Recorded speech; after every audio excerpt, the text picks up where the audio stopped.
të 80-ta, kur ishim si fëmijë, edhe shkojshim në shkollë herët, pas namazit të sabahut, e shefshim duke dalë vetëm një person ose dy.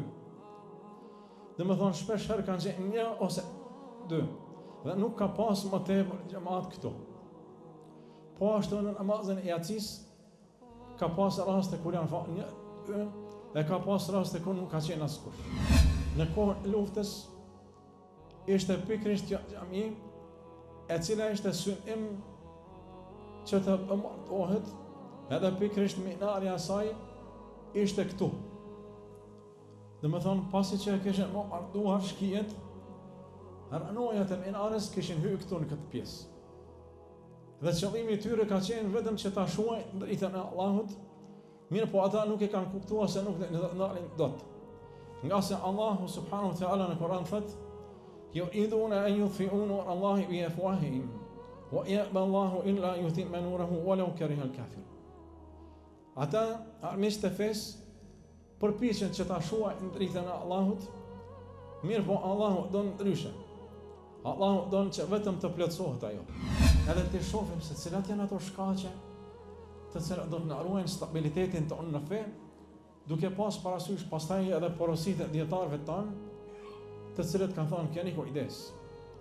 Nga se me çfarë do arsye që personi rrezikon, çfarë do të thonë çështje që njëri mundet me rreziku me pasurinë e tij, mund me rreziku me çështje materiale, atëherë dietar kanë thonë keni kujdes vetëm me fen tuaj mos e rrezikoni. Atëherë keni kujdes ruajini që të mos rrezikohet feja juaj, edhe mos hyni në ato veprime, në ato aktivitete, në ato çështje të cilat u rrezikojnë stabilitetin në fen tuaj. O ju të cilët keni besuar, ta keni frikë Allahun sinqerisht, ashtu siç e meriton Allahu. Dhe të jeni të kujdesshëm që të vdesni vetëm si besimtarë dhe si muslimanë. Po pastaj ku janë edhe paralajmërimet e pejgamberit alayhi salatu wasallam. Sepse ai në hadithin e tij ka thonë me të vërtetë para jush janë disa kohra të si presin, edhe janë kohra të durimit. Prandaj ka thonë përgatituni për ato kohra se duhet të nduroj besimtarin e to, nga se do të ketë sprova të shumë. Në të cilën Allahu azza wa jall i përshkruan fjalët e dietarëve, të cilët i kanë kuptuar ajetet e tij. Edhe ata kanë thonë Rabbana la tuzigh qulubana ba'da idh hadaytana. Kanë thonë o Zot, mos e devijoj zemrat tona pasi që në udhëzohen në rrugën e drejtë. Pra besimtari vazhdimisht duhet të kujdeset, të alosë Allahun për qëndrueshmëri, për stabilitet, për veten e tij, për familjen e tij dhe për të gjithë besimtarët. Në këtë xhami jam fal shumë pak. Më kujtohet një haxhi i cili ka pas shtëpi këtu afër. Mirë po thuaj ai asnjëherë nuk ka mungu. As ka qenë një rregull në këtë xhami, saqë edhe në moshën e tij të shtyr, kur i ka pas gati 90 vjet, ai është fal këtu. Dhe më kujtohet vdekja i ka ardhur këtu. Në namazin e akşamit, duke u afruar në saf, 2-3 hapa para se me ardhte safi, aty ka vdekur. Edhe më kujtohet se xhamati e kanë vazhduar namazin, nga se nuk e kanë ditë se çfarë po ndodh. E kanë dëgjuar gjithçka dhe kur kanë jap selam, e kanë pasur rahmetia ka jap shpirt.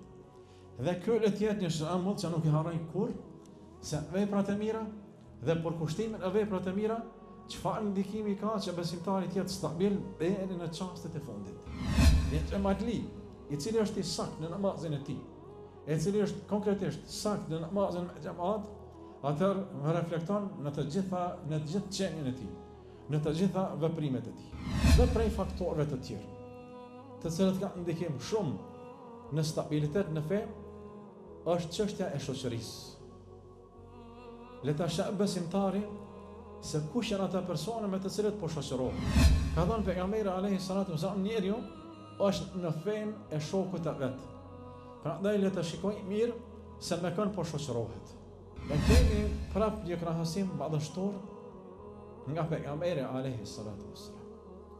Ai ka thënë, shembulli i shokut të mirë edhe shokut të keq, ka thënë është sikurse shembulli i kovaçit, i farkatarit, edhe si shembulli atij që shet parfim. Ka thonë, nëse shkon të ai që shet parfim, ose prej tij ke ble parfim, ose nëse nuk ke ble, së paku prej tij kem ndëgju erë të mirë. Dhe çfarë kuptimi ka kjo? Kuptimi i kësaj është nëse shkon tani shok i mirë, ose kemë marrë dobi prej tij, ose kemë marrë mësime prej tij, ose kemë marrë udhëzime prej tij, ose së paku të ai kemë pa vepra të mira, ose së paku të ai kemë pa fjalë të mira. Mirë po, në shembull i shokut të keq ka thënë pejgamberi alayhi salatu wasalam, është sikur sa ai që punon te farkatari që i fryn hekurit për ta pastruar. Ka thënë te ai, ose kemë pa ngaca, të cilët kanë matisos teshat, ose kemë dëgju erë të keqe. Kështu është shoku i keq. Prej çështjeve të tjera e cilat e ndihmon besimtarin në stabilitetin, në fenë e tij, në besimin e tij, është që të shoh historitë e pejgamberëve të Allahut. Nëse shohim Ibrahimin alayhis salam, se çfarë sprovash pati, se sa e luftuan e familja e tij, edhe prindrit e tij, edhe rrethi i tij, nuk u lohat asnjëherë. Vetëm sa u përforcua në fenë e Allahut subhanahu wa taala dhe në besimin e tij. Po nëse shohim edhe më tepër Nuhun alayhis salam, ai i cili Allahu subhanahu wa taala i dha jetë të gjatë, ja dha 950 vite jetë, dhe gjithë jetën e tij u përball me kundërshtarët e tij, u përball me sprova të shumta, mirë po asnjëherë nuk u lohat. Nëse shohim Musa alayhis salam, se çfarë sprova pati, çfarë shohim në historinë e tij. Prej sprova më të mëdha ishte sa ajo përball me faraonin, me një udhëheqës me pa të drejtë në fytyrën e tokës, me pa besimtarin më të madh në fytyrën e tokës, faraonin. E luftoi me të gjitha mjetet që pat, e kundërshtoi me të gjitha mjetet që pat. Mirë po kjo vetëm se ja shtoi Muses alayhis salam qëndrueshmërinë e tij, edhe pse ai pati sprova të mëdha. Dhe prej sprova është kur i than besimtarët e Muses, inna lamudrakun, qala inna ma'i rabbi sayahdin. Kur faraoni me fuqinë e tij dhe me ushtrinë e tij të madhe ishte duke u përpjek që ta vras Musën edhe me krejt besimtarët e tij. Dhe disa prej besimtarëve të tij patën frikë. Edhe thanë mos ushtria e faraonit do të na zë. Edhe çfarë ishte përgjigjja e Muses alayhis salam? Kalla inna ma'i rabbi sayahdin. Asasi. Nuk do të na arrin ushtria e tij, sepse me ne është Allahu, edhe ai do të na udhëzojë në rrugën e shpëtimit. Të gjitha llojat e sprovave të njerëzimit mundesh me gjetë te pejgamberi alayhis salatu wassalam.